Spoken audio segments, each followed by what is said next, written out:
Bonsoir, merci d'être avec nous, avec Claire Tabouret, que je remercie chaleureusement d'avoir fait une petite traversée outre-Atlantique, puisqu'elle partage son temps entre Paris et Los Angeles maintenant, pour venir ici répondre, pas répondre, mais converser, puisqu'il s'agit d'une conversation. Alors, comme j'en ai pris l'habitude, et encore merci à toute l'équipe du musée de l'Orangerie qui a accepté le principe de cet exercice. Comme j'en ai pris l'habitude, Claire, quel est le plus vieux souvenir que tu aies de ce lieu? Bonsoir. Alors en fait, mon premier souvenir de ce lieu, il est en fait assez ancien parce que c'est vrai que j'ai eu l'occasion de venir quand j'étais enfant et c'est ici que j'ai eu la première fois un vrai choc et j'ai eu une sorte de révélation et la conviction que j'étais faite pour la peinture et donc ça a décidé de beaucoup de choses dans ma vie. Donc c'était vers 4-5 ans et donc ça fait un sacré bail. Je pense que c'est le premier souvenir de ma vie en fait. Donc c'est un lieu qui est important pour moi. Et tu étais venue évidemment en compagnie de tes parents, je suppose. À cet âge-là, tu n'es pas venue toute seule. C'était la première fois aussi que tu avais un contact avec l'art, avec la peinture? En tout cas, c'est le premier contact dont j'ai le souvenir. Dont tu te souviens? Bien sûr, mais j'étais déjà, j'étais très petite. Donc, et je pense qu'il y avait quelque chose pour moi de très physique dans cette première rencontre avec la peinture. C'est particulier de rencontrer l'art par ces peintures ici. C'est une expérience qui est de l'ordre on est englobé dans quelque chose, c'est une expérience entière et totale, donc c'est une installation, on rentre dans quelque chose. Et je pense que pour moi, ça a été un... Je pense qu'à 4 ans, on ne peut pas parler de choc intellectuel. Non, bien sûr. C'était un choc physique. Donc après, ça a été comme le déclenchement d'un manque. Pour moi, il y a quelque chose de très lié au manque. C'est comme si ici, des fois, je pense presque à comment certains drogués peuvent parler de leur rapport à l'addiction.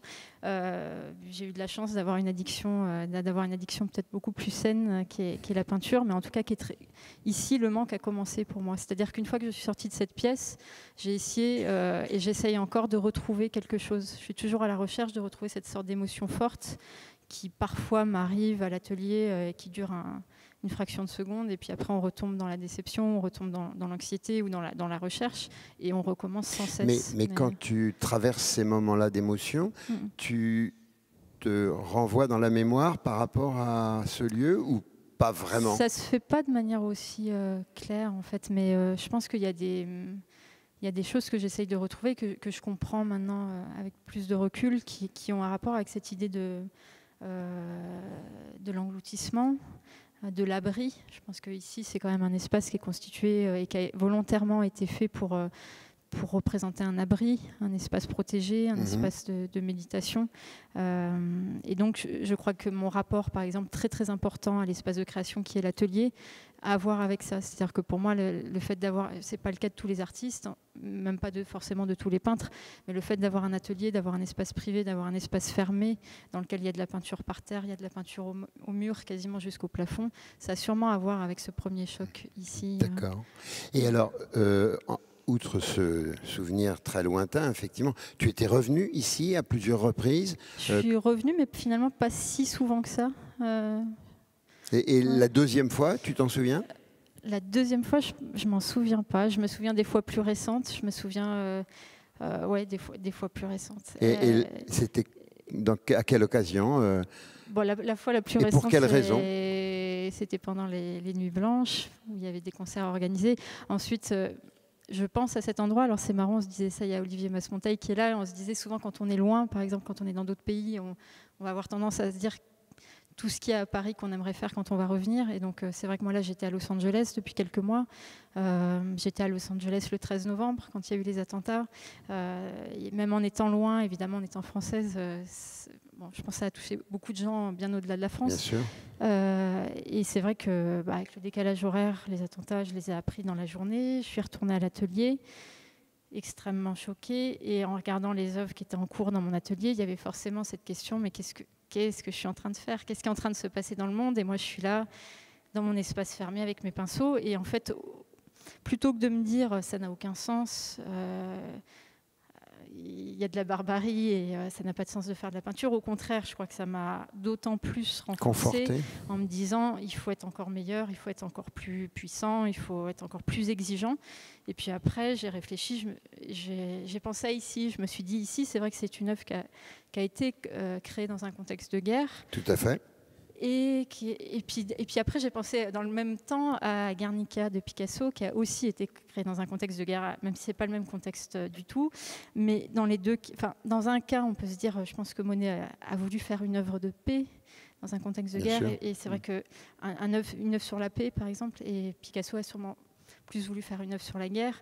Dans les deux cas, ils ont fait des immenses chefs-d'œuvre. Et je pense que c'est sûrement lié aussi à ce contexte où, une fois quand on est face à une sorte de sidération comme ça, que c'est tellement puissant, ça élève le niveau. C'est-à-dire qu'on ne peut pas faire des choses à moitié, quoi. Si ça doit résister à la violence, il faut que ça soit supérieur. Dans un sens, c'est presque deux pôles opposés que je prends comme exemple.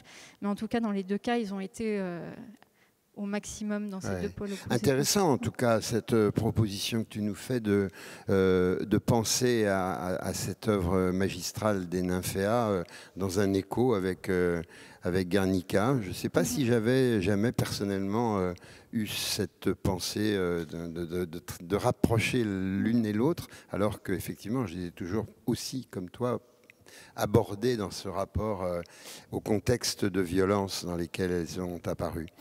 Alors, parlons juste un petit peu pour certaines personnes peut-être qui n'ont pas une connaissance particulière de ton trajet. Tu as fait l'école des Beaux-Arts de Paris. Hein. Oui. Et quel souvenir tu as de cette école par rapport à l'exercice de la peinture ? C'est une école que j'ai choisie parce que je voulais vraiment faire de la peinture. Et il y a d'autres écoles, en me renseignant un petit peu dans d'autres villes, où il semblait que le cursus était peut-être très transdisciplinaire, etc. Bon, moi, c'était pas vers ça que je voulais aller. Je voulais aller dans un atelier de peinture, être entourée de peinture et de peintres. Et donc, Paris était une des écoles où il y avait encore ce système-là, peut-être un peu à l'ancienne, avec des maîtres d'atelier, etc. Donc, j'ai grandi dans le sud de la France. J'avais été plusieurs fois au musée Fabre à Montpellier, qui est la ville où j'ai fait mon bac. Donc, j'avais plus une connaissance de l'art à travers ce qui m'est familier, ce qui est ma gourmandise, ce vers quoi je vais extrêmement facilement et qui est lié à l'enfance, à l'adolescence, ça sera l'art du 19e. Et ça sera aussi des choses peut-être un peu cucu, genre Cabanel ou des choses comme ça. J'étais à l'aise avec ce genre de choses. Et en arrivant à Paris, j'ai découvert l'art contemporain, qui est complètement autre chose. Et donc ça a été un assez grand choc aussi, un moment de déstabilisation, un inconfort parfois. Il a fallu... moi, j'ai été dans quelque chose d'assez radical à un moment donné, puisque j'ai choisi de reponcer, de poncer en fait toutes les peintures que j'avais pu faire depuis toujours. Dans quel but de les poncer? C'était quelque chose d'assez méditatif. C'était pas un geste iconoclaste. C'était une manière de revenir au blanc, de se dire mon chemin jusqu'à présent c'était des brouillons, des erreurs ou des errements. Ça n'a pas besoin d'exister. C'était parce qu'aussi en arrivant à Paris, en arrivant aux Beaux-Arts de Paris, peut-être je me suis rendu compte de la quantité de gens qui voulaient être artistes, de la quantité d'images dont on était entouré, d'une sorte de trop-plein dans le monde dans lequel on vit. Ça m'a presque créé une nausée. Et donc je me suis dit, en me regardant moi, il ne faut pas garder des choses qui ne te semblent pas au moins essentielles à toi-même dans ta recherche. Donc il y avait un sacré paquet de choses qui ne me semblaient pas essentielles et donc j'ai choisi d'effacer. Mais c'était aussi l'idée de choisir un territoire sur lequel j'allais faire une œuvre d'une manière symbolique. Et ce territoire-là, pour moi, il n'est pas vierge du tout, il est empreint de toute cette expérience, de toutes ces histoires. Donc quand on ponce une toile, elle ne redevient pas blanche, elle devient chargée de traces de cicatrices. Et donc là-dessus, en fait, pour moi, c'était possible de commencer quelque chose. À partir de là, en sortant des Beaux-Arts, j'ai commencé à faire mon chemin, quoi.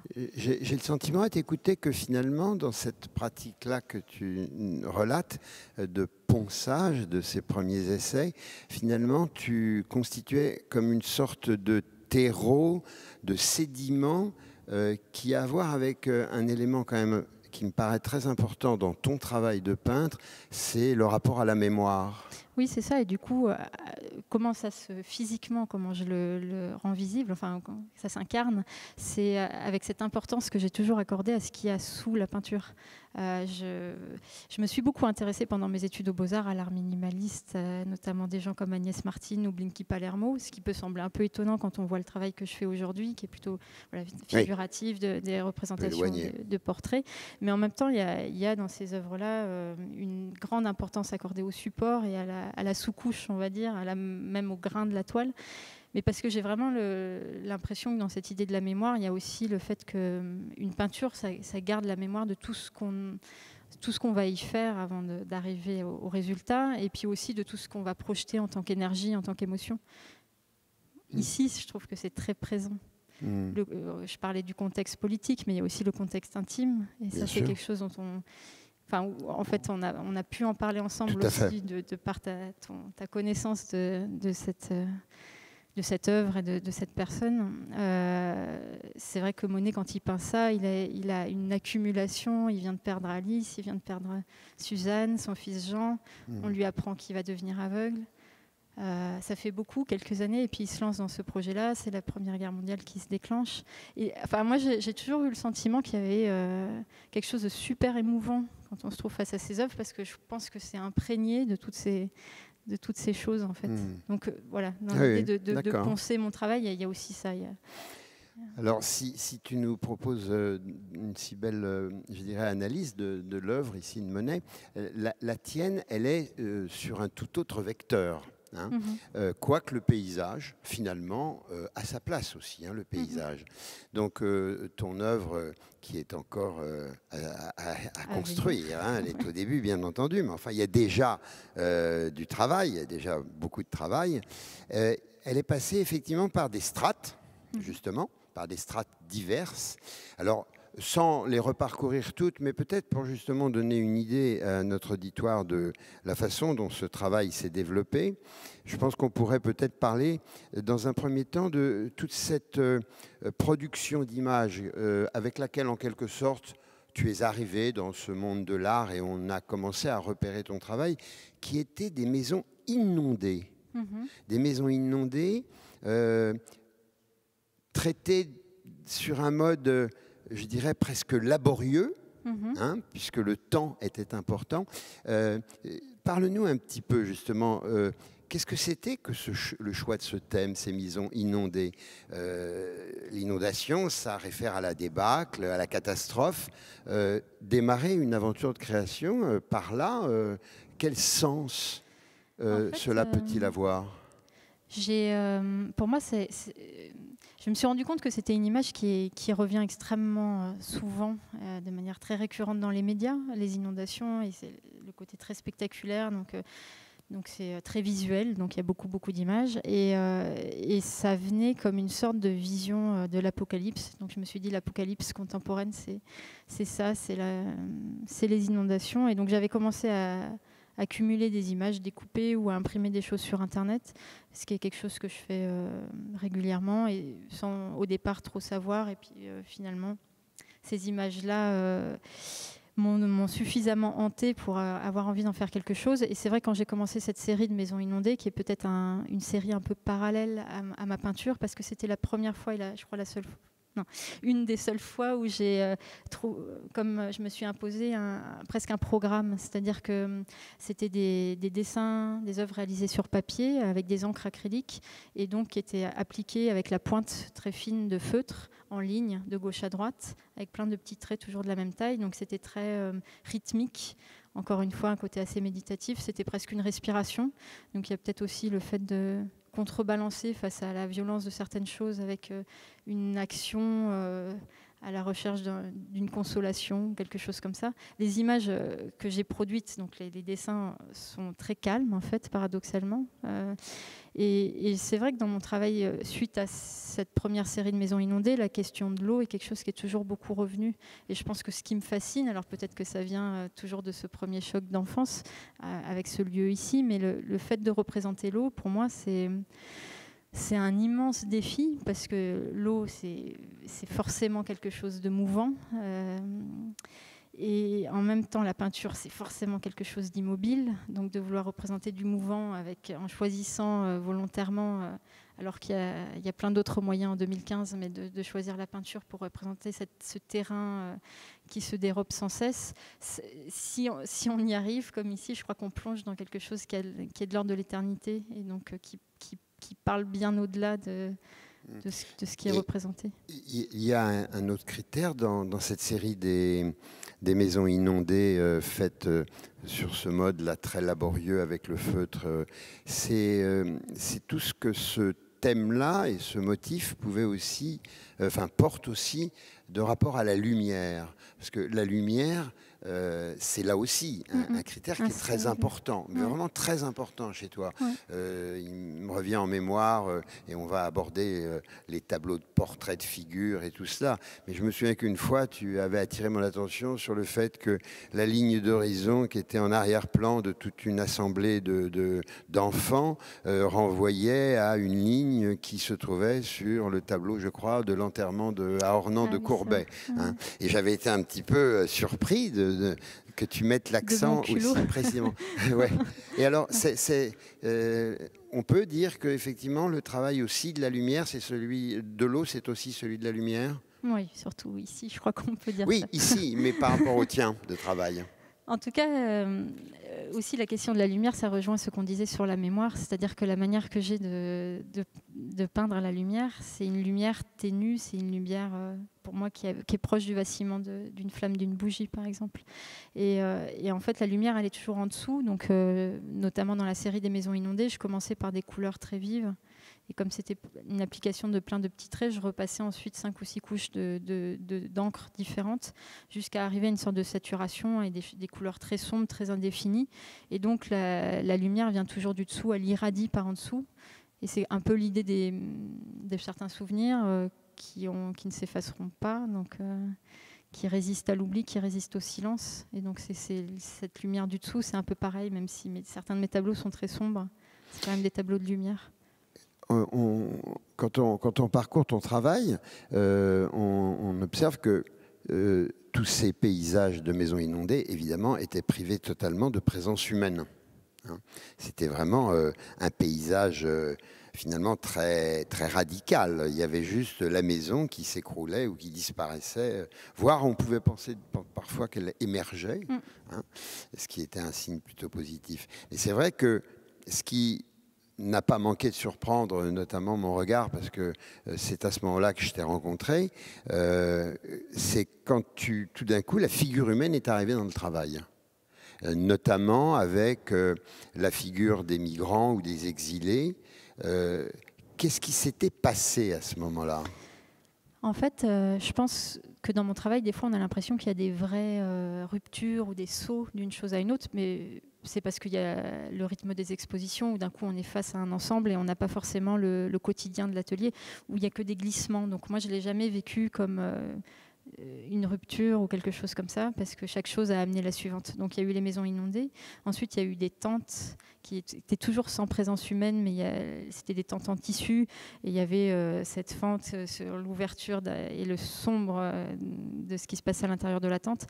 Je pense qu'autant dans les tentes que dans les maisons inondées, la présence humaine, bien qu'elle n'était pas visible, elle était très présente. On se demandait où étaient passés les gens et on avait toujours l'impression qu'ils étaient à l'intérieur, soit de la maison, soit de la tente. Parce que même dans les maisons, on voyait des lumières à travers les fenêtres. Et donc, c'était comme quelque chose qui était sourd, mais qui était en train de gronder, un peu comme la lumière interne des tableaux, la présence humaine, je pense qu'elle était latente. Le premier tableau, d'un coup, elle se dresse de manière très affirmée. C'est un tableau que j'ai réalisé en arrivant à Pékin en 2012, quand j'étais invitée en résidence à Yishuit pour 3 mois. Et donc je venais de Marseille. Et ah oui, non, mais en fait, avant, il y a eu les migrants. Il y avait Marseille, parce que je pensais à ce... Ouais, donc, ouais, il y a eu les migrants. Mais bon, ce migrant qui était debout, des valises. Très hiératique. Voilà. Une manière de prendre place, en fait, de se planter dans le sol et de dire maintenant... Et c'est vrai qu'entre les deux, comme tu te le rappelais soudainement, il y a effectivement la série des exils, hein, disons, c'est-à-dire ces embarcations que tu as fait parce que tu avais été en résidence à Marseille. Je pense que d'ailleurs, c'était en connexion directe avec la situation. C'est ça, en fait. Mais d'ailleurs, il y a une anecdote qui est intéressante que tu pourrais peut-être rappeler, c'est ce voyage que tu as voulu faire. Ouais, bah, du ça, coup, c'était quand même extraordinaire, ça. En arrivant, donc je suis arrivée à Marseille en 2011, en résidence à la Friche de la Belle de Mai, où on avait mis à ma disposition un bel atelier avec beaucoup d'espace.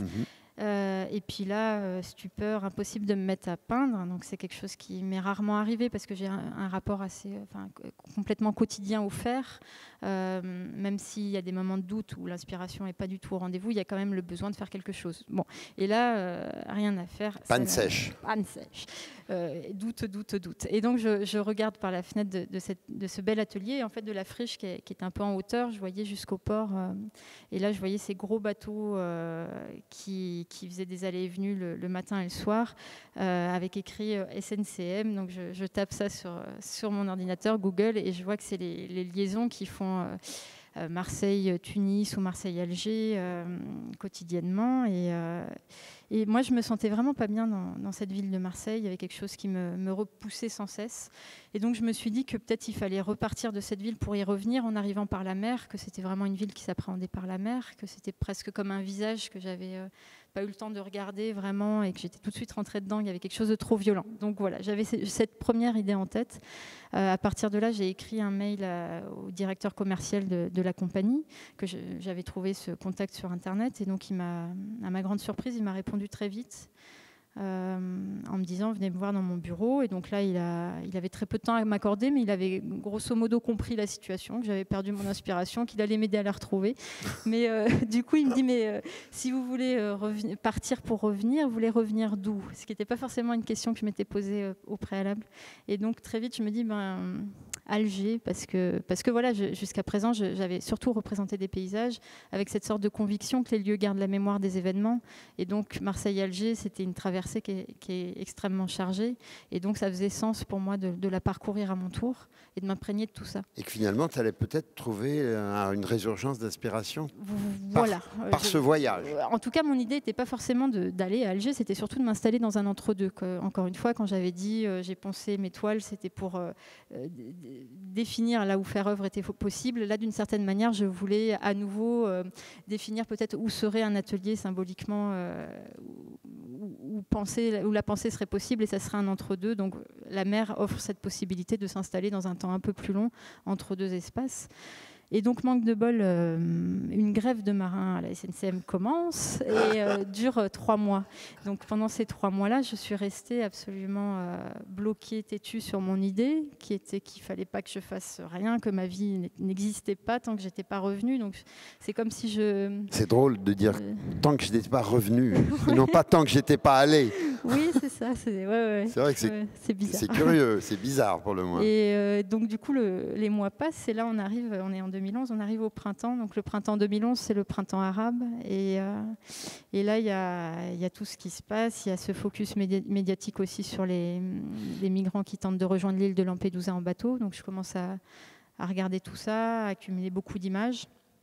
Et entre-temps, j'avais aussi j'avais plongé avec délice dans les archives de l'INA Méditerranée qui sont extrêmement bien conçues parce qu'on peut faire des recherches de plein de choses qui ont été données par des anonymes, enfin par des particuliers, d'archives personnelles, et on peut faire des recherches par mots-clés. Donc on peut plonger vraiment dans des recherches d'images en ne se rappelant plus vraiment qu'est-ce qu'on... Mémoire quand tu nous tiens. Qu'est-ce qu'on cherche, voilà. Donc c'est rempli de tout ça que finalement j'ai pu prendre le bateau et faire mes allers-retours, et ça a été une expérience très forte. Faire tes allers-retours, c'est-à-dire que tu as quand même posé le pied en terre...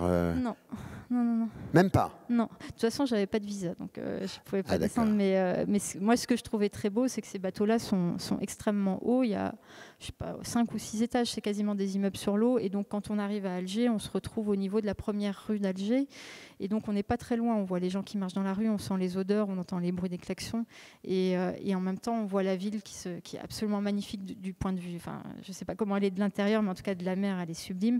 Et c'est une rare occasion de voir une ville de l'extérieur. C'est très rare dans la vie qu'on puisse faire ça. Et moi, en tant que peintre, c'est vrai que je suis quand même absolument je suis voyeur. J'aime regarder. J'aime pas forcément être dans les choses. S'il y a une fête, je préfère m'asseoir et regarder la fête que vraiment être dans la fête. Mais je prends un plaisir fou à regarder. Il n'y a pas de problème. Mais donc là, à Alger, pour moi, c'était pas. J'espère y aller un jour, mais j'ai besoin de temps. Donc.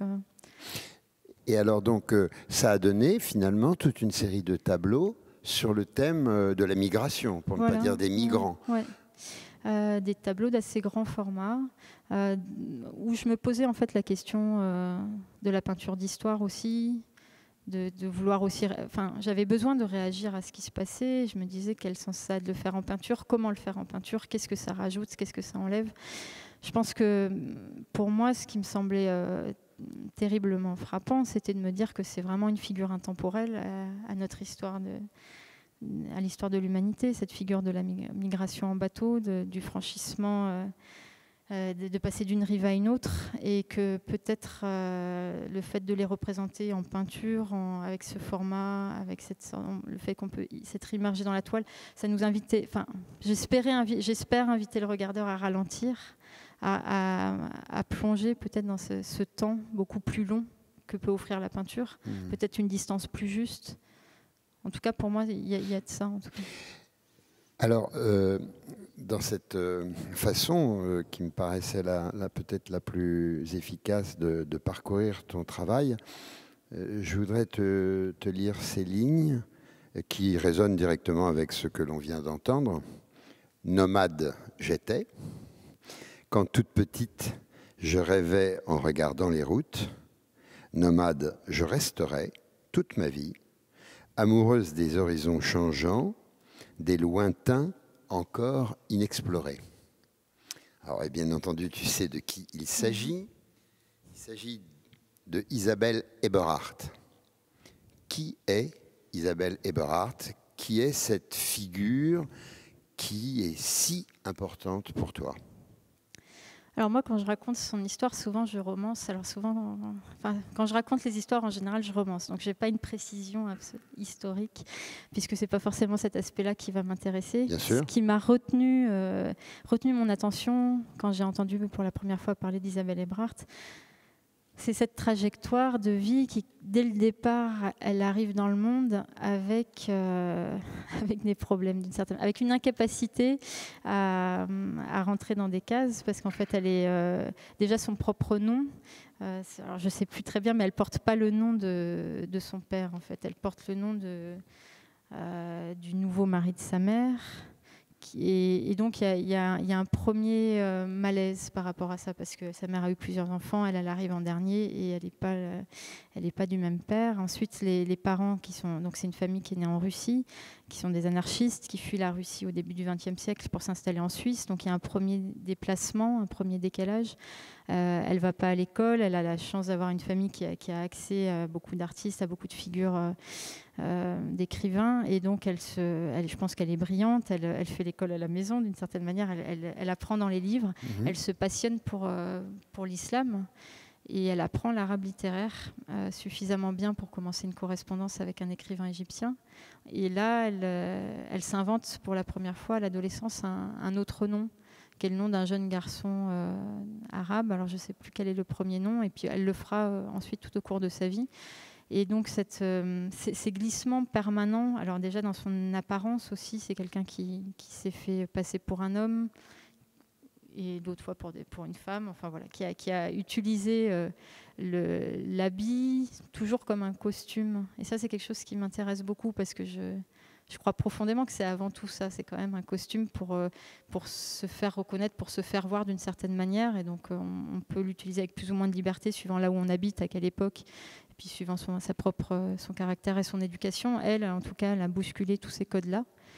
Et donc elle est partie faire un périple au Moyen-Orient en se faisant passer pour un homme, un lettré tunisien, pour parfaire sa connaissance de l'islam. Et elle est morte très jeune, à l'âge de 27 ans, dans une inondation. Dans une inondation. Ouais, donc il y a énormément de choses qui se recoupent. Et c'était donc elle était très malade, elle est rentrée dans un hôpital et je ne sais pas exactement, elle a une sorte de pneumonie. Elle a absolument voulu sortir de l'hôpital contre l'avis des médecins qui l'ont laissée sortir. Elle s'est réfugiée dans une maison dans le désert. Et là, chose extrêmement improbable dans un désert, il y a un orage terrible, une coulée de boue qui recouvre. Et donc elle est la seule personne à être morte ce soir-là parce que ça a recouvert la maison dans laquelle elle s'était abritée. Donc elle a une mort qui est une mort de mystique. Elle était devenue très mystique. Mais c'est vrai qu'elle se fait recouvrir par la terre à laquelle elle essayait d'appartenir. Et donc c'est assez Alors, fort. en quoi cette figure mythique, finalement, devient, chez toi, comme une espèce de référent ou de curseur, je ne sais pas comment le qualifier, en tout cas, en quoi cette figure va nourrir ton travail? En fait, c'est parce que c'est une énigme. C'est quelque chose qui résiste à beaucoup de choses. Et donc ça m'intéresse, le mystère. Et puis aussi parce que c'est mon rapport aux images, à la photographie. Il y a, comme je disais tout à l'heure, je découpe des photos, j'ai des boîtes. Il y a des images que je vois dans les médias qui sont suffisamment, des impacts suffisamment forts pour déclencher des peintures. Donc j'ai quand même un grand intérêt pour l'image et les photos. Pour le moins. Et Isabelle Ebrard, il y a peu de photos qui existent d'elle, peu de portraits.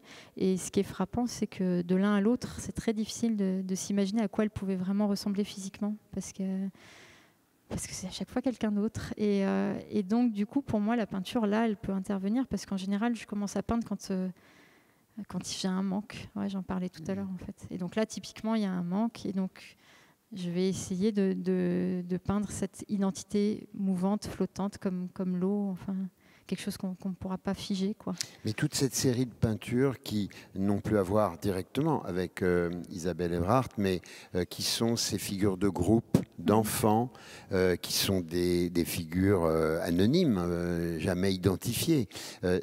Donc il y a une relation irrésistiblement entre ce que tu viens de nous raconter et ces figures, parce que, somme toute, ce qui fait le vecteur à ce moment-là du travail, c'est ce rapport entre identité et altérité. Oui. Et comment, oui, bah oui. Mais comment le travail justement de figure de groupe trouve sa place par rapport à cette histoire? Tu veux dire comment je suis passée de la figure individuelle à la figure de groupe? Ouais. En fait, je pense que dans mes figures de groupe, il y a vraiment ça parle de la difficulté d'être d'être un dans le groupe et de l'angoisse de l'engloutissement. Est-ce que tu les abordes comme des portraits? Individuels? Oui, enfin ça existe aussi, portrait de groupe, donc comme la notion de portrait. Pour moi, au départ, il y a une masse, et puis c'est au fur et à mesure du travail qu'il y a des personnalités qui vont se dégager dans le groupe. Mais je pense que dans toutes mes figures de groupe, il y a cette tension qui existe entre l'appartenance au groupe. Alors certains, c'est vraiment figuré de manière visible, puisque je les relie entre eux volontairement, alors soit par leurs cheveux qui coulent d'un personnage à l'autre et qui font des nœuds, ou alors soit les habits. Dans certains tableaux, il y a une série que j'ai appelée Les Grandes Camisoles, où en fait c'est comme des blouses ou des robes qui se relient les unes aux autres et donc qui les attachent. Et en même temps, il y a quelque chose d'assez dur dans tous les regards. Il y a une sorte de force contenue. Il y a quelque chose, moi, qui me donne l'impression qu'ils vont se lever et partir. Donc c'est comme si j'essayais de représenter des forces contraires entre peut-être la tentation, la douceur d'appartenir à un groupe et la menace de cette idée-là, en fait. Le côté effrayant du groupe. Mais il y a aussi le groupe des enfants qui est quand même toute une production importante dans ton travail et où là, on n'est pas dans une frayeur ou dans une inquiétude. On est plutôt dans le carnaval et dans la fête. C'est pas des tableaux si gais, c'est pas non plus je pense pas que ce soit des tableaux tristes, mais pour moi, c'est pas des tableaux qui ont tellement à voir avec la fête, c'est plus des tableaux qui ont à voir avec la colère. Par exemple, le premier tableau sur l'enfance, où effectivement tous les enfants sont costumés. Mais dans ce cas-là, le costume, il intervient plus comme avec Isabelle Ebrard, quand je disais, elle se fait passer pour un homme ou elle se fait passer pour une femme. Tout ça, c'est du costume. Et donc, finalement, les costumes de carnaval, c'est des costumes d'enfants. C'est des enfants qui ont été costumés par d'autres. Donc, c'est une action qui peut être assez violente. C'est une sorte de projection sur ce qu'est l'enfance aux yeux des adultes. Et donc, moi, j'ai plus cherché à représenter l'enfance d'une manière... tout ce que l'enfance peut contenir de gravité, de lucidité, de détermination. Et en ça a à voir avec ma propre enfance par rapport à ce premier choc arrivé très jeune, avec la conviction extrêmement forte et qui n'a jamais bougé, que j'étais faite pour faire de la peinture. Et donc je crois que voilà, ça fait aussi partie de l'enfance, cette sorte de grande lucidité. D'ailleurs, à propos justement de cette conviction dont tu parles, il y a une formule qui m'a toujours frappé, que tu avais employée une fois. Tu m'avais dit, avant d'être artiste, j'étais peintre. J'ai jamais vraiment encore complètement élucidé le sens de cette formule. Avant d'être artiste, j'étais peintre. Parce que je crois que moi, je suis arrivée à l'art par la peinture, par le fait de me retrouver ici avec... quelque chose de physique qui me donne envie de toucher, de faire un besoin physique en fait. Enfin, à ceci près que toucher, faire, d'accord, mais la peinture, tu le fais avec un pinceau, tu le fais pas avec tes doigts. Oui, mais en tout cas, c'est quelque chose de très manuel. En tout cas, il y a des gens qui arrivent à l'art par la pensée, par l'envie de manier des concepts. Moi, je suis arrivée à l'art de manière extrêmement physique. Et donc, c'est peut-être pour ça que je dis j'étais d'abord peintre et que peut-être en arrivant aux Beaux-Arts de Paris, en me confrontant à d'autres personnalités fortes qui voulaient aussi faire de leur vie être artistes. Et donc, en plus, je pense qu'à cet âge-là, quand on arrive aux Beaux-Arts, on a un grand besoin d'affirmation. On n'est pas forcément... très tolérant, puisque comme on est peut-être encore fragile, on a besoin d'affirmer contre les autres. On ne peut pas encore accepter qu'il y a plein de manières de faire. Et donc voilà, moi, c'est à ce moment-là que j'ai compris tout ce que ça impliquait peut-être de responsabilité, que ce n'était pas anodin, justement, avec tout ce qui se passe autour, de s'enfermer dans une pièce et de faire ça toute la journée, que c'était un peu plus que juste... un besoin physique. Mais en fait, alors... À ce moment-là, je pense que je deviens artiste, quoi. Ouais. D'accord. Mais en réfléchissant à cette formule, il y a un élément que tu as oublié. Tu dis, avant d'être artiste, j'étais peintre. Mais à quel moment tu as été sculpteur? Puisque tu as travaillé avec le volume. Il y a un moment dans ton histoire, il n'y a pas très longtemps, il y a eu cette nécessité chez toi de t'intéresser au volume. Comment ça se place? En fait, la première fois que le volume est arrivé, c'est assez récemment, il y a 2 ans, 3 ans, après avoir fait ce premier tableau qui représentait un grand portrait de groupe. C'est un tableau que j'ai appelé Les Insoumis, en pensant à une phrase de Pierre Guyotat qui dit « Les enfants qui rentrent en peinture tout petits sont des enfants qu'on ne pourra jamais soumettre. C'est une activité qui apprend l'insoumission ». Et donc c'est un tableau, comme c'était la première fois que je faisais... Le côté rebelle, tu aimes bien. Oui, ça me parlait beaucoup.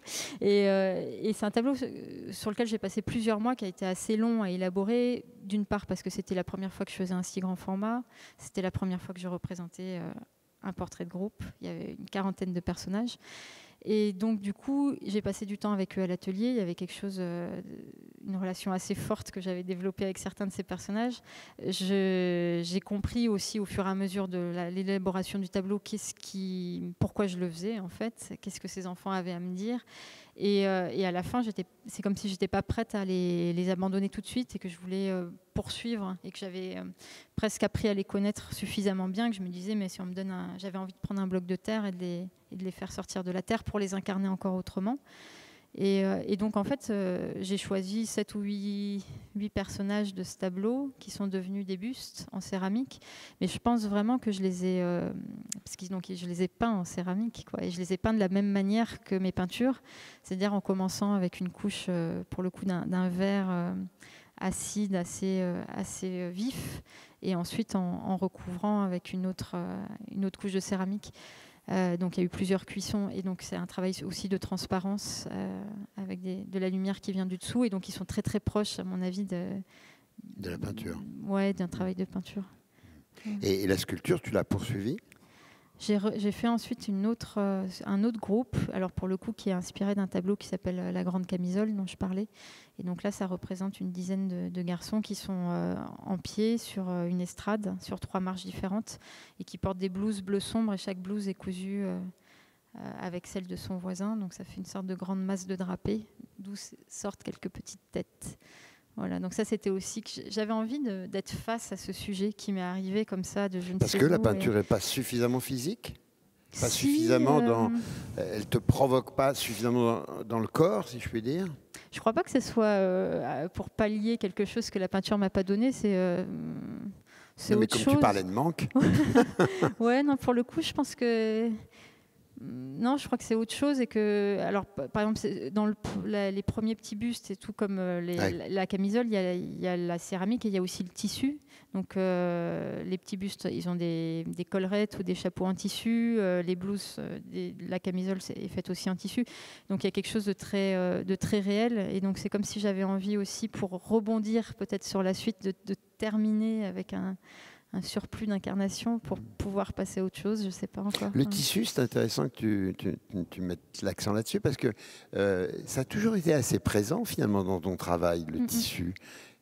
C'est pourtant très différent de la peinture. Bah, je pense que le tissu, ça a ce côté très poreux, ça a cette manière d'absorber les choses. Et comme je crois beaucoup à ce qu'on soit nous-mêmes des éponges de plein de choses, les tableaux aussi, le tissu aussi. Donc pour moi, c'est un bon outil pour soit construire des petites choses, des petites cabanes, parce que j'ai fait aussi des sculptures de cabanes en tissu, pour ce côté poreux, pour le fait que ça laisse passer la lumière.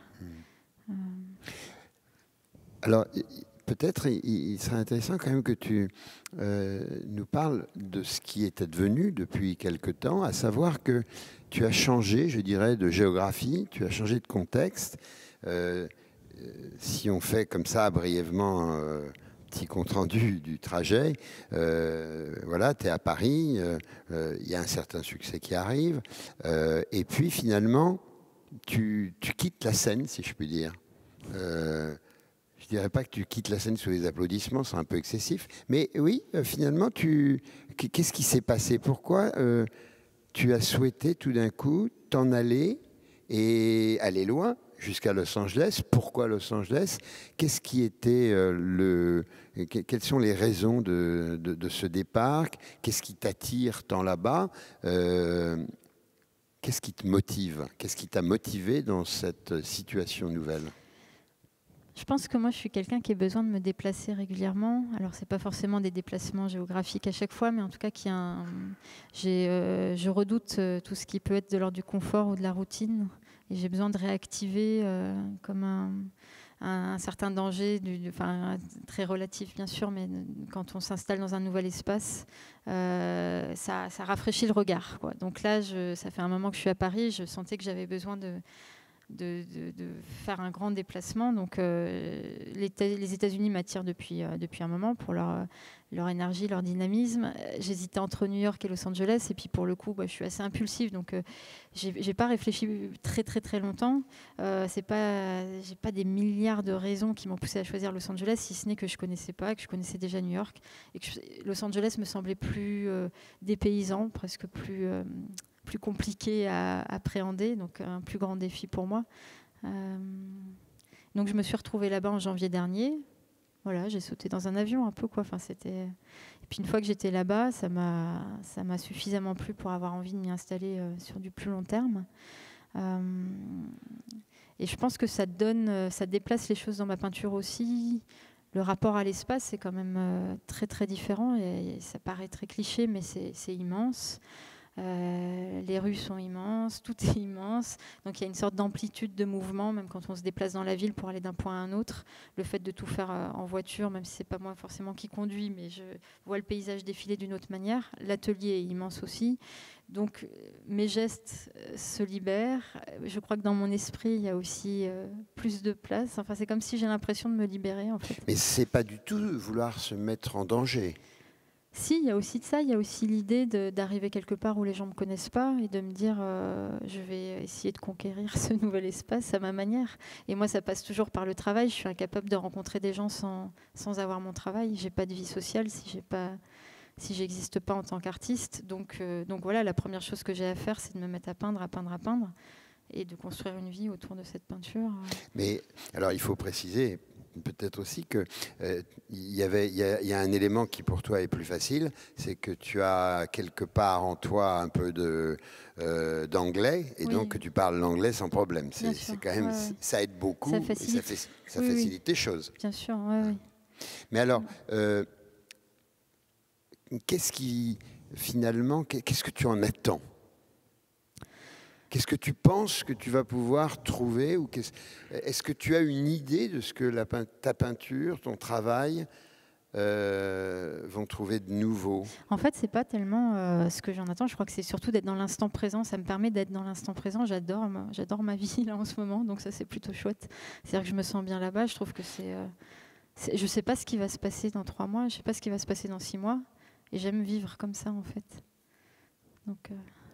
Et la peinture, elle n'exige pas plutôt une position de sérénité pour pouvoir l'approfondir, pour pouvoir l'atteindre? Disons que comme la première chose que j'ai fait là-bas, c'est trouver un atelier. À l'intérieur de l'atelier, je reconstitue. Enfin, j'ai cette sérénité. Ça se construit autour de l'atelier ensuite. Mais dans l'atelier, c'est... Mais en même temps, tu partages quand même un peu ton temps entre Paris et Los Angeles. Ouais. Donc, il n'y a pas trop de problèmes d'écartèlement? Il y a quelque chose que je trouve intéressant, c'est que là, c'est vrai que la première année, j'ai fait quand même des allers-retours assez réguliers. Et donc, j'ai dû laisser des œuvres en cours à Los Angeles ou des œuvres en cours à Paris. Et en fait, c'est super intéressant de revenir à l'atelier et de voir, avec le recul d'un voyage, de retrouver quelque chose. Et je trouve que ça rend très exigeant, ça rend... Voilà, ça réactive les choses en permanence. Donc, finalement, moi, j'ai l'impression que je travaille 2 fois plus. Maintenant que j'ai mis en place ce système-là, c'est comme... Mais est-ce que ça laisse supposer que, par exemple, tu n'as pas de projet de peinture? Tu veux dire des projets de tableaux ou de... Oui, Si, j'en ai plein la tête. Si, ça se construit. Mais alors, quand je dis je ne sais pas ce que je ferai dans 3 mois, dans 6 mois, je te parlais plus en termes de carrière. Je ne te parlais pas en termes de peinture. Quand tu me demandais qu'est-ce que j'en attends, je pensais que c'était plus une question qu'est-ce que j'en attends, qu'est-ce que j'attends des États-Unis. Après, ce qui se passe en mon fort intérieur dans mon atelier, ça se construit sur plusieurs mois, mais voilà, je pense que j'ai des tableaux qui m'amènent à des tableaux je vois à peu près sur 3 mois et je me dis dans 3 mois, il aura surgi des nouvelles choses que je n'ai pas imaginées encore aujourd'hui. Alors, ce qui m'a amusé tout à l'heure quand tu parlais de l'eau et de l'importance de l'eau dans ton travail, c'est que, ayant vu récemment une exposition que tu fais à Pau, il y a quand même un grand tableau avec un désert. Et que je sache, l'eau, il n'y a pas d'eau dans les déserts. Et que tu es dans une géographie où il y a peut-être l'eau, mais il y a aussi les déserts. Donc c'est quoi? C'est un complément? Comment ça opère? En fait, c'est vrai que c'est très très puissant, c'est très fort. On sent la sécheresse qu'il y a en Californie, on ne peut pas l'oublier. Tu es allé te promener dans les paysages désertiques? Voilà, j'ai été un petit peu autour de la ville et c'est voilà, la moindre brindille, on sent que ça va partir en fumée, c'est assez fou. Tout est asséché, ça fait 4 ans qu'il ne pleut pas. Enfin, bon, les États voisins, ils ont détourné l'eau pour irriguer la ville et ils ont asséché tout autour. Enfin, donc c'est une situation qui est assez catastrophique. Et en même temps, au milieu de ce désert, il y a des petites fleurs, il y a des petites plantes qui résistent. Alors j'en ai représenté certaines dans cette exposition-là que tu as vue, qui est à Tarbes, au parvis de Tarbes. Pas à Pau, oui, et j'aimais bien cette figure de la fleur du désert qui fleurit en milieu hostile, quoi. Je me suis sentie... c'est vrai que moi, d'aller m'implanter là-bas, il y a quelque chose comme ça. Métaphore. Peut-être, ouais. Même si, ouais. Mais alors, en même temps, ce qui est intéressant est arrivé dans ton travail, dans ce moment-là de partage et de déplacement, est arrivée une figure qui est une figure cavalière, une figure à cheval, une Amazone. En fait, pendant 2 ans, j'ai représenté tous ces personnages de groupe qui nous faisaient face. Donc, il y avait quelque chose de très frontal, avec le regard, les yeux dans les yeux. Voilà. Et je suis arrivée au point de faire une exposition qui s'appelle Les Débutantes, que j'ai fait dans ma galerie Bugada et Carniel à Paris. Et dans lequel c'est comme si j'avais poussé à son paroxysme cette idée-là du face-à-face, donc dans un espace carré où tout autour, on était entouré de grands portraits de groupe avec 9 grands tableaux. Et dans chaque tableau, j'avais mis comme si j'avais mis le maximum de personnages. Donc voilà, une saturation. Et puis j'ai voulu partir sur autre chose, donc partir aux États-Unis, et puis dans mon travail aussi partir sur autre chose. Et donc les premiers tableaux de transition, c'était 2 grandes toiles d'Amazon dans des ciels orangés qui nous tournaient le dos. Et en fait, pour moi, c'était important aussi. C'est comme si j'écris mon histoire aussi à travers ça. Donc je tourne le dos et j'emmène ailleurs. Et donc, la peinture est naturellement autobiographique?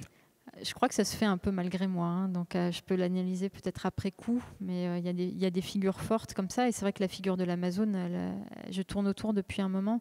En ce moment, je m'intéresse beaucoup à essayer de représenter des figures féminines qui seraient des héroïnes, et puis me poser la question comment ça serait la monstruosité, quoi. Comment ça serait une héroïne monstrueuse au féminin, et de me rendre compte à quel point c'est compliqué. Pour nous de figurer par exemple la violence des femmes, je ne sais pas, même récemment avec les terribles événements qui se sont passés, les réactions qu'on a pu avoir quand on a cru qu'une femme s'était fait sauter comme kamikaze, au final on a appris que c'était pas elle qui s'était fait sauter, mais qu'importe. En tout cas, je crois que ça rajoute de la stupeur. C'est-à-dire que déjà, l'action d'un kamikaze, on est tous sidérés. Quand on nous dit c'est une femme qui s'est fait sauter, on est encore plus sidérés. Et moi, moi aussi. Mais en même temps, ça m'étonne. Je me dis, mais alors pourquoi ça serait pire? C'est aussi terrible, c'est aussi pire, mais pourquoi pire? Et parce que je crois que dans notre culture, il y a une grande difficulté à affronter la violence féminine, et un grand tabou. Et du coup, c'est super dur à représenter. C'est quel trait lui donner? Alors pour l'instant, toutes mes figures sont masquées. Il y a un combat chez toi par rapport à la cause féminine?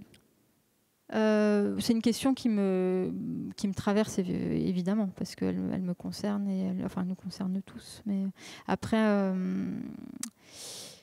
je ne sais pas si à travers mon travail, j'ai des revendications. Je ne crois pas. Je crois que mes revendications, je les revendique autrement que par la peinture. La peinture, pour moi, c'est plus une recherche, essayer de comprendre, quoi, essayer de résoudre des énigmes personnelles, c'est des recherches d'identité.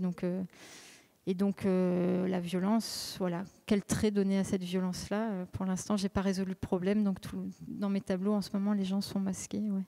Oui, les gens sont masqués, et souvent de dos. Ouais. Ouais. Et alors, peut-être pour terminer, je voudrais un peu t'interroger, non plus dans le contenu du travail, mais dans l'économie, je dirais, du travail, l'économie au sens très large. C'est-à-dire que comment toi, là maintenant tu es sur une terre un peu plus lointaine, à Los Angeles, où il y a une situation artistique qui est assez vive, d'après ce que j'ai cru comprendre. Quel rapport, toi, tu entretiens à ce monde de l'art dont on parle souvent et qui apparaît parfois quand même dans des excès, dans des exagérations? Comment tu vis ça? Est-ce qu'on peut peindre encore sereinement? Est-ce qu'on peut peindre uniquement pour la peinture, ou parce qu'il faut faire une foire, il faut faire une expo, il faut faire... Comment ça se passe? Oh, heureusement, on peut peindre encore. Je ne sais pas si sereinement, parce que je suis traversée par énormément d'anxiété et de doutes, mais qui ne sont pas liés au monde de l'art, qui sont liés à des choses, à mon avis, plus graves. C'est vrai que le monde de l'art est peut-être par moments un peu léger. Mais la peinture a longtemps aussi été regardée de travers dans le monde de l'art contemporain. Est-ce que la peinture est regardée de travers? Non, elle a été longtemps. Elle a été, oui. Oui. Ça t'a gêné? Ça t'a mis en doute de la peinture? Moi, j'ai l'impression d'avoir vécu les derniers soubresauts de cette question, qui, à mon avis, en est plus une aujourd'hui. Pour les gens qui arrivent aux Beaux-Arts aujourd'hui, je crois que c'est vraiment plus la question.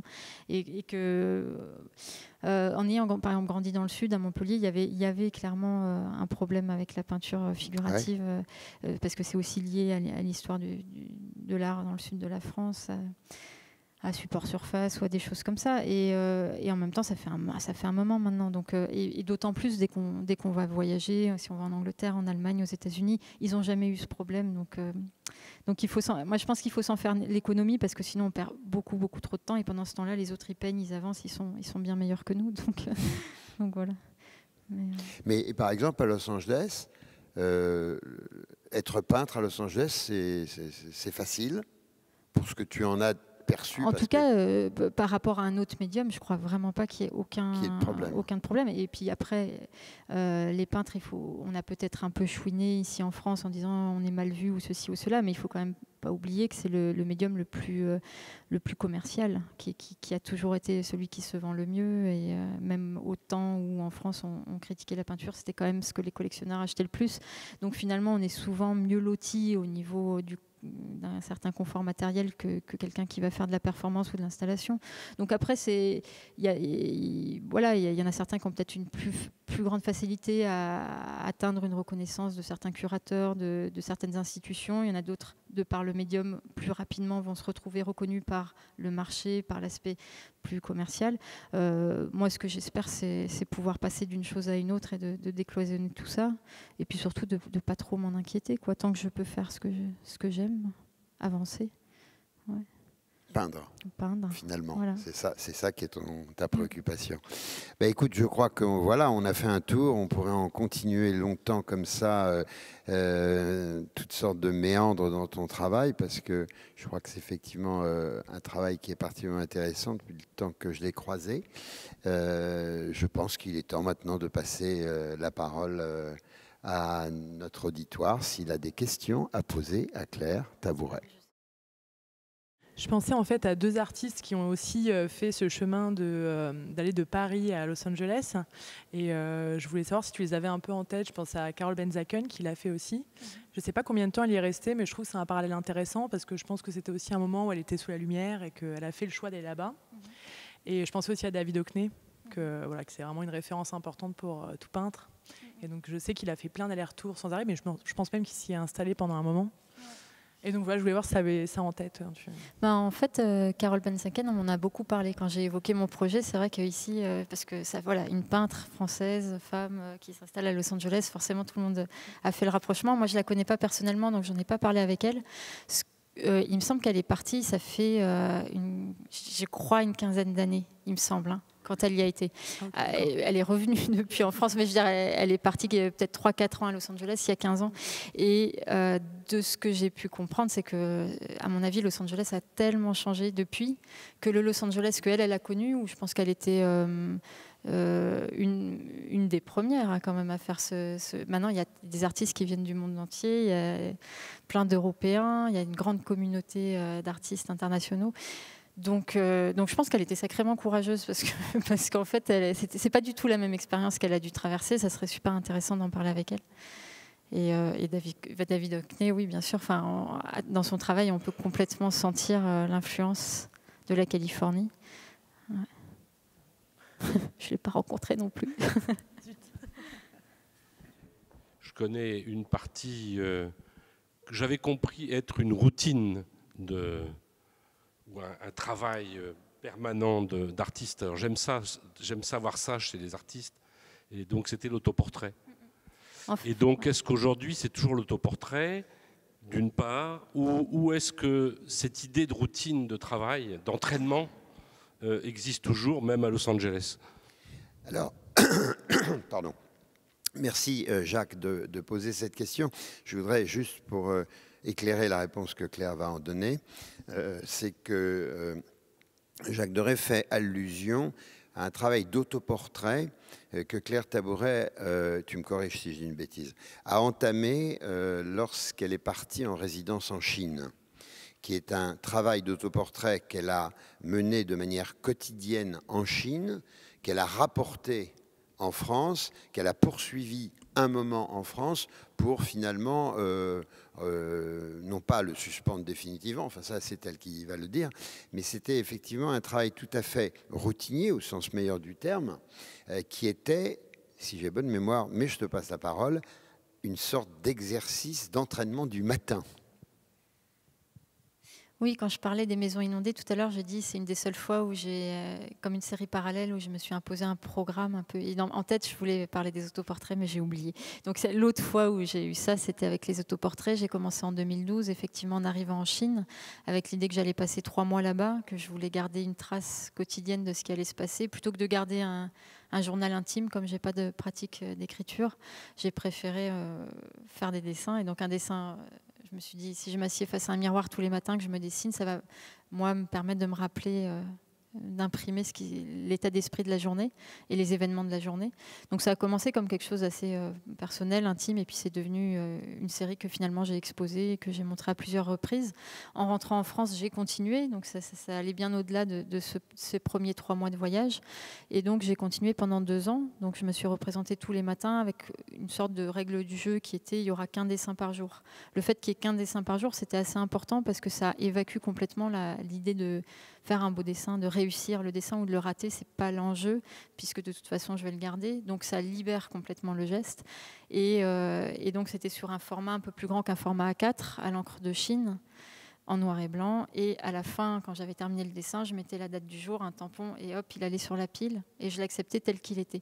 Et pour moi, il y avait l'idée que... Donc c'est encore une fois, on retrouve un peu la préoccupation par rapport à Isabelle Ebrard, par rapport à l'énigme d'un visage, qui est quelque chose de mouvant, de flottant, qui est très, qui est fait d'eau, donc qui est toujours différent tous les jours.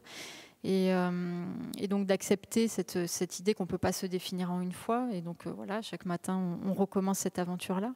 Et c'était aussi lié, je pense, à l'importance que j'accorde à l'atelier. J'en parlais tout à l'heure, à l'espace fermé, à l'abri. Et pendant longtemps, je n'ai pas eu d'atelier à moi. J'étais plutôt dans des résidences où il y a des gens qui rentrent, qui sortent, ou alors dans des ateliers partagés. Et ça m'aidait à reconstituer une bulle de concentration. Dans ce face-à-face avec moi-même, il y avait quelque chose peut-être comme un... Alors des fois, j'ai parlé du boxeur, le shadow boxing, quand on s'entraîne face au miroir, il y avait un début de je vais me mettre au combat ou quelque chose comme ça, donc je me m'assieds sur cette table face à mon miroir et je crée un tunnel de concentration.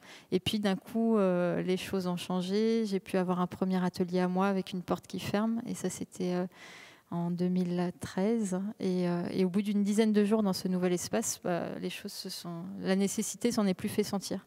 Donc j'ai arrêté, parce que comme je crois qu'il ne faut pas faire les choses quand elles ne sont pas nécessaires absolument. Après, ça reviendra peut-être suivant ce qui m'arrive dans la vie. Il y a une question, oui. Oui, bonjour. Est-ce que j'ai l'impression que les derniers tableaux ont une dimension sexuelle plus importante, tandis que les tableaux parisiens... On entend quelque chose ? Si, non, c'est qu'avant, il n'y avait pas trop de dimension sexuelle. Voilà, tandis que les tableaux parisiens étaient des tableaux sur l'enfance. Ouais. Et donc, en fait... Les enfants ont grandi. Est-ce que le voyage à Los Angeles a constitué une sorte de levée du surmoi ou un espace où laisser s'exprimer des choses que le plus difficile à...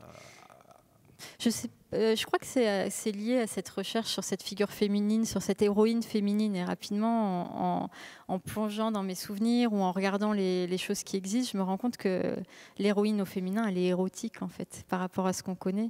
Et donc, j'ai voulu jouer aussi avec ça. J'ai commencé à représenter ces femmes dans des costumes un peu en latex qui peuvent évoquer les dominatrices SM. Et c'est vrai que ça m'intéresse assez, cette figure-là de la dominatrice SM, parce qu'elle est pleine d'ambiguïté. Elle est à la fois, je trouve, absolument effrayante. Elle est un peu monstrueuse et en même temps, elle est soumise.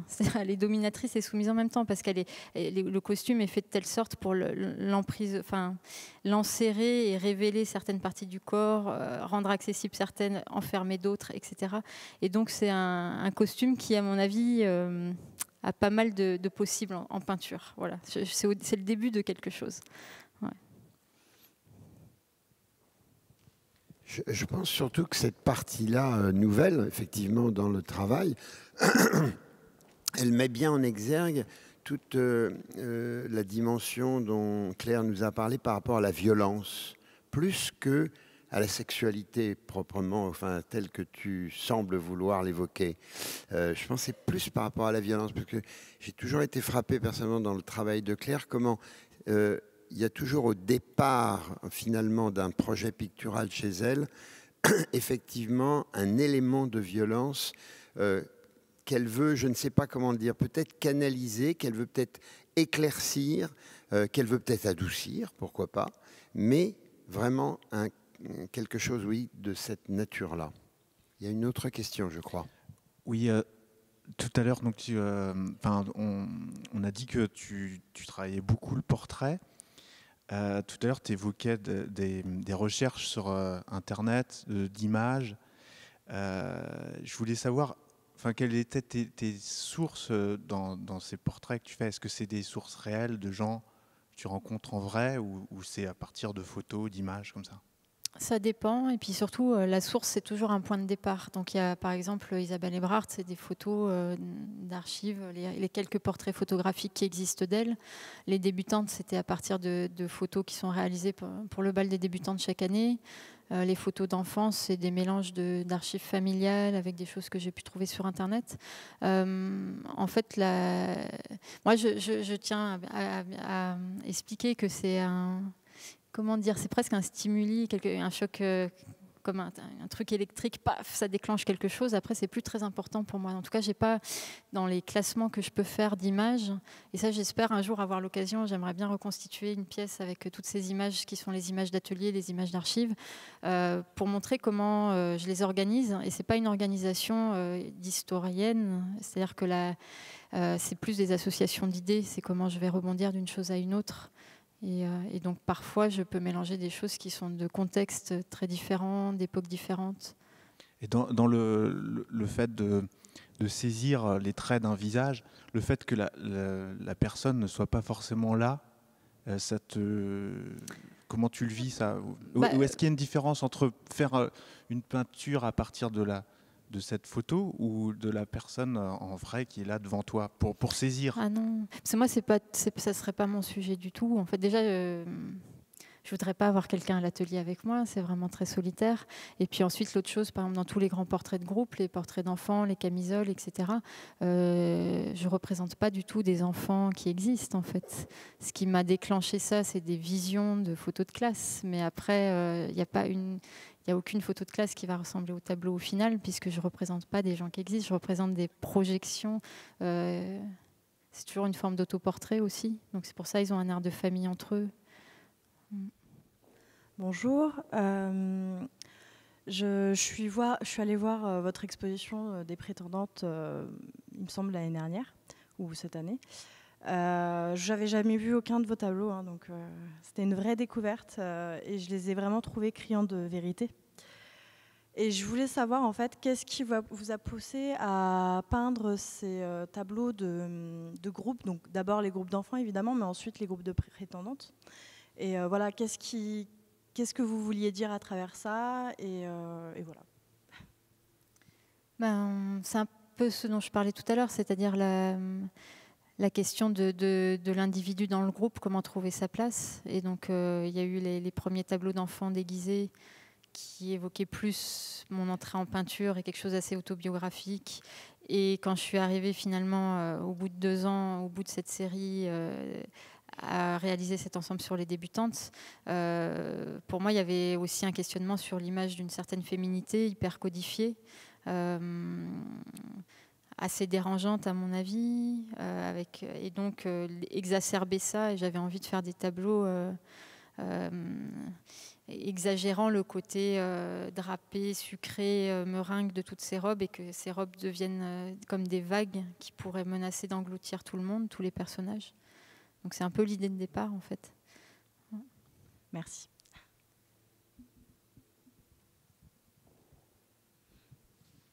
Bien, écoutez, je crois qu'il est temps de remercier Claire, de lui souhaiter bon retour, de vous remercier tous et de vous souhaiter une belle fin d'année et un bon début de l'autre. Merci beaucoup et à l'année prochaine.